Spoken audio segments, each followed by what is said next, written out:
नमस्कार। मैं डॉक्टर श्रीमती मंजुलता कश्यप, सहायक प्राध्यापक अर्थशास्त्र, शासकीय ठाकुर छेदीलाल स्नातकोत्तर महाविद्यालय जांजगीर। आज आप लोग को मैं बताने वाली हूँ MA economics semester first paper second परिमाणात्मक प्रविधियाँ। यही यहाँ पर है बीए फाइनल पेपर सेकंड में यूनिट थर्ड में, और एमए में है यूनिट फर्स्ट में।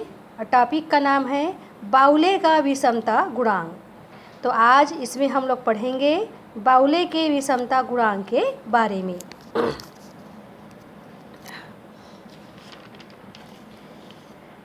माध्य केंद्रीय प्रवृत्ति को प्रदर्शित करता है। अपकिरण की माप केंद्रीय प्रवृत्ति से श्रेणी के पदों की विचलन को प्रकट करती है, परंतु श्रेणी के स्वरूप का ज्ञान विषमता के मापों द्वारा ही संभव हो पाता है। विषमता का अर्थ है किसी समंकमाला में सममिति के अभाव को विषमता कहते हैं। अब हमको विषमता का रूप देखना है तो इसके 3 प्रकार होते हैं। विषमता का भाव कहाँ होगा? जहाँ बार x बराबर m बराबर z हो, मतलब जहाँ तीनों बराबर हों, यहाँ आपका वक्र का आकार सामान्य होगा। धनात्मक विषमता में आपका रहेगा बार x is greater than m is greater than z। यहाँ आपके वक्र का स्वरूप का दाहिनी ओर झुकाव होगा। ऋणात्मक विषमता में बार x is less than m is less than z होगा। यहाँ वक्र का झुकाव बाईं ओर होगा। विषमता की माप निरपेक्ष माप में विषमता की कुल मात्रा तथा धनात्मक या ऋणात्मक प्रवृत्ति का पता चलता है, किंतु यह माप तुलना योग्य नहीं होते। अतः तुलनात्मक अध्ययन के लिए सापेक्ष माप निकाले जाते हैं, जिसे विषमता गुणांक कहते हैं। विषमता के माप की 3 प्रमुख रीतियां हैं। विषमता का प्रथम माप ये आपका है कार्ल पियर्सन का विषमता गुणांक। विषमता का द्वितीय माप ये है बाउले का विषमता गुणांक। तृतीय माप ये आपका है परिघातों पर आधारित। तो आज हम लोग यहाँ पढ़ेंगे बाउले का विषमता गुणांक। इसमें आज आप लोग को मैं बताऊंगी खंडित और सतत श्रेणी में बाउले की विषमता गुणांक की गणना। देखिए, खंडित श्रेणी में आपका x और f दिया रहेगा। हमको यहाँ केवल निकालना है संचयी आवृत्ति। संचयी आवृत्ति कैसे निकलेगा? 3 3 5 8 8 8 16 16 6 22 22 2 24। यह आपका हो जाएगा n बराबर 24। अब बाउले का विषमता गुणांक निकालने के लिए हमको यहाँ 3 निकालना पड़ता है। मध्य का Q1 Q3। Q1 का मतलब है प्रथम चतुर्थक, Q3 का मतलब है तृतीय चतुर्थक। अब देखिए, हम लोग पहले निकालेंगे मध्यका का सूत्र है m बराबर साइज ऑफ n + 1/2 आइटम। यह मान भरिए n का 24 धन 1/2 हमको मिल जाएगा ये 25/2, फिर ये हो जाएगा 12.5। अब हम लोग देखेंगे ये आंसर कहाँ समाहित हो रहा है संचयी आवृत्ति में। तो देखिए कहाँ समाहित होगा, 16 के अंतर्गत। यहाँ हम लोग अंडरलाइन कर देंगे, m लिख देंगे। ये देखिए इसका आगे कौन सा पद मूल्य लिखा है? 7। तो हमको यहाँ m बराबर मिल गया 7। अब इसमें हम लोग निकालेंगे Q1 का सूत्र है साइज ऑफ n + 1/4 आइटम। फिर मान भरिए 24 धन 1/4, फिर रहेगा 25/4, फिर 6.25। ये देखिए कहाँ समाहित होगा? 8 के अंतर्गत। अंडरलाइन कीजिए।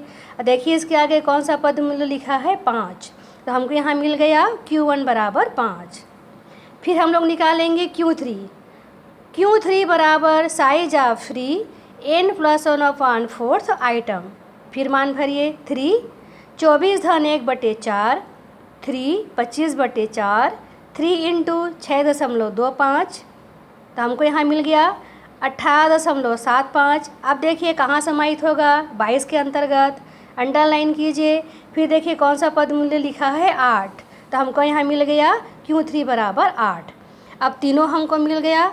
अब लोग यहाँ निकालेंगे सूत्र में। विषमता का सूत्र है एस के बराबर Q3 plus Q1 minus 2m। इसमें देखिए मान भरिए, Q3 आपको मिला है 8, Q1 है 5 और m है 7, तो 8 धन 5 माइनस 2 इंटू 7, ये आपको मिला 13 ऋण 14 बराबर -1। अब हम निकालेंगे विषमता गुणांक JQ। इसका सूत्र है Q3 plus Q1 minus 2m अपान Q3 माइनस Q1। इसमें सूत्र में मान भरिए, 8 धन 5 माइनस 2 इंटू 7 बटे 8 ऋण 5। यहाँ आपको मिलेगा 13 ऋण 14 बटे 3 बराबर -1 बटे 3 बराबर -0.33, जिसको हम लोग मानेंगे ऋणात्मक विषमता। अर्थात ये हो गया खंडित श्रेणी में बाउले के विषमता गुणांक की गणना। अब इसमें आपका रहेगा सतत श्रेणी में विषमता गुणांक की गणना। सतत श्रेणी में देखिए आपका वर्गांतर के रूप में दिया रहेगा 15 से 25, 25 से 35, 35 से 45, 45 से 55, 55 से 65, 65 से 75, ये आपका आवृत्ति दिया गया है। फिर यहाँ आपको संचयी आवृत्ति निकालना है। देखिए 1 का 1 लिखाएगा, 1 3 4, 4 7 11, 11 11 22, 22 5 27, 27 3 30, ये आपको मिला है n बराबर 30। यहाँ भी आपको तीनों निकालना पड़ेगा। यहाँ आपका सूत्र अलग हो जाएगा, m बराबर size of n upon 2 item. देखिए आपका n 30 है तो 30 बटे 2 आइटम, फिर आपको मिल गया 15। अब देखिए हम देखेंगे 15 कहाँ समाहित हो रहा है, तो देखिए 22 के अंतर्गत यहाँ हम लोग m लिखेंगे। फिर देखिए हमको क्या मिलेगा, वर्ग, 45 से 55 मध्य का वर्ग। यहाँ आपको एक और सूत्र लगाना पड़ेगा, ये सूत्र है m बराबर L1 plus L2 minus L1 अपान f m minus c। L1 है वर्गांतर की निम्न सीमा, L2 है उच्च सीमा, f है वर्गांतर की आवृत्ति, m है आपका प्राप्त मूल्य और c है वर्गांतर के पहले की संचयी आवृत्ति। सूत्र में मान भरिए, ये हो जाएगा आपका 45 धन 55 ऋण 45 बटे 11, कोष्टक अंदर रहेगा 15 ऋण 11। फिर इसको हल कीजिए, m बराबर 45 धन 10 बटे 11 गुणित 4 बराबर हमको मिल जाएगा 45 धन 40 बटे 11। फिर हल कीजिए, m बराबर 45 धन 3.6, तो हमको यहाँ मध्य का मिल जाएगा 48.6, ये आपको यहाँ मिल गया मध्य का। अब आपको यहाँ पर निकालना है फिर से Q1 और Q3। पहले इसमें हम लोग निकालेंगे Q1। इसका सूत्र है Q1 बराबर size of n upon 4th item. फिर मान भरिए 30 बटे 4, ये हमको मिल गया 7.5। अब देखिए 7.5 कहाँ समाहित हो रहा है, 11 के अंतर्गत। यहाँ अंडरलाइन करेंगे, Q1 लिखेंगे और हमको यहाँ वर्ग मिल रहा है 35 से 45, तो हम लोग यहाँ पर लिखेंगे Q1 बराबर 35 से 45 प्रथम चतुर्थक वर्ग। फिर यहाँ एक और सूत्र लगेगा, वही Q1 बराबर L1 plus L2 minus L1 अपान f Q1 माइनस c। देखिए ये आपका है L1 35 है, L2 45, फिर L1 35, f आपका है 7। देखिए Q1 आपका यहाँ कितना मिला है 7.5 और c पूर्व के वर्ग की संचयी आवृत्ति देखिए कितना है आपका 4। हमने यहाँ पर मान भर दिया। फिर इसको हल करिए, Q1 बराबर 35 धन 10 बटे 7 गुणित 3.5, ये हमको मिल जाएगा 35 धन 35 बटे 7, तो Q1 बराबर 35 धन 5, तो ये हो जाएगा 40। ये हमको यहाँ मिल गया Q1 बराबर 40। अब हमको यहाँ निकालना है Q3। Q3 का सूत्र है size of 3 n upon 4th item. फिर से मान भरिए, 3 30 बटे 4, 3 7.5, दोनों को गुणा कीजिए तो हमको यहाँ कितना मिल जाएगा 22.5। अब देखिए कहाँ समाहित हो रहा है, ये Q3 यहाँ 27 के अंतर्गत, अंडरलाइन कीजिए। हमको यहाँ क्या मिल रहा है 55 से 65 तृतीय चतुर्थक वर्ग।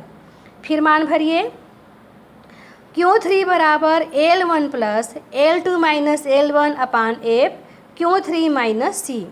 फिर मान भरिए, L1 है यहाँ 55, L2 है 65, f है 5, Q3 है 22.5 और c आपका यहाँ पर है 22। फिर हमको यहाँ मिल जाएगा 55 धन 10/5 गुणित 0.5। फिर ये हो जाएगा Q3 बराबर 55 धन 5/5, तो हमको मिलेगा Q3 बराबर 55 धन 1 बराबर 56। अब हमारा तीनों निकल गया, मध्य का प्रथम चतुर्थक, तृतीय चतुर्थक। अब हम लोग यहाँ निकालेंगे विषमता।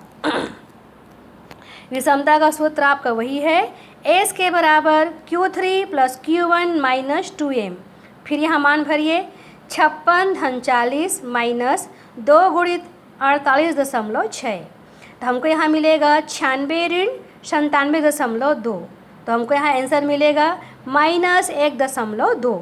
मतलब हमको यहाँ मिल रही है ऋणात्मक विषमता। अब हमको यहाँ निकालना है विषमता गुणांक JQ, Q3 + Q1 - 2m अपान Q3 - Q1। फिर मान भरिए, 56 धन 40 माइनस 2 गुणित 48.6 बटे 56 ऋण 40। फिर इसको हल करिए, आपका हो जाएगा 96 ऋण 97.2 बटे 16, तो हमको यहाँ मिलेगा -1.2 बटे 16, तो आपको यहाँ उत्तर मिलेगा JQ बराबर -0.075, अर्थात हमको यहाँ मिल रहा है ऋणात्मक विषमता। तो आज इसमें आप लोगों ने पढ़ा खंडित और सतह श्रेणी में बाउले की विषमता गुणांक की गणना।